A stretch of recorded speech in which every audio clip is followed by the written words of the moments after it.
Bonjour peuple du Seigneur, bonjour mon frère, bonjour ma sœur, louange à notre Dieu, saint et miséricordieux, qui nous fait grâce en tout temps, en toutes circonstances.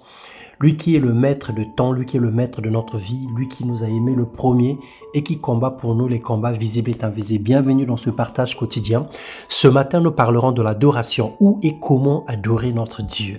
Dans Jean 4, le verset 23, il est écrit « Mais l'heure vient, elle est déjà venue, où les vrais adorateurs adoreront le Père en esprit et en vérité, car ce sont là les adorateurs que le Père demande et recherche. » Dieu demande et recherche les vrais adorateurs, ceux qui vont l'adorer, comment? En esprit et en vérité.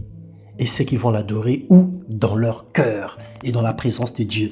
Jésus-Christ étant le pont entre Dieu et les chrétiens, mérite également et désire l'honneur en guise de reconnaissance en cause de son amour et de son œuvre dans nos vies. Le Seigneur nous demande une seule chose, c'est d'adorer le Père. Mais où et comment? Ce n'est ni à Jérusalem, ni avec les sacrifices et les holocaustes que nous présenterons devant le Père, ni même avec l'encens ou la myrrhe et l'or. L'adoration et l'extériorisation par des paroles de l'amour que nous avons pour Dieu, de la connaissance que nous avons de lui et qui s'exprime par des soupirs et une attitude exceptionnelle.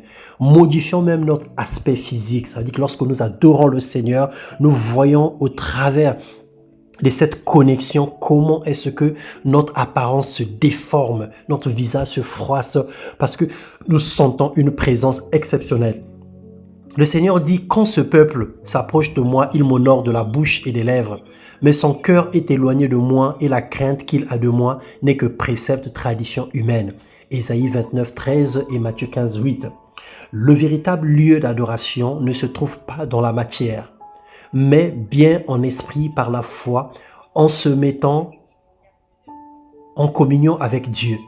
Dieu est esprit, il faut que ceux qui l'adorent en esprit et en vérité. Que ton esprit soit pur et que ton temps et en tout temps, afin que ta vie soit une offrande particulière, un parfum agréable de bonne odeur, qui se répand et qui attire la présence de Dieu. Une vie transformée et changée par le Saint-Esprit doit témoigner et adorer justement et régulièrement le Père. Que le Seigneur nous bénisse et fasse de nous des vrais adorateurs. Ceux qui vont l'adorer en esprit et en vérité. Ceux qui vont consacrer le temps à donner à Dieu, à offrir à Dieu une adoration sans pareil. Ceux qui vont parler avec leur cœur et qui vont glorifier le Seigneur en tout temps. Sois béni dans le nom de Jésus.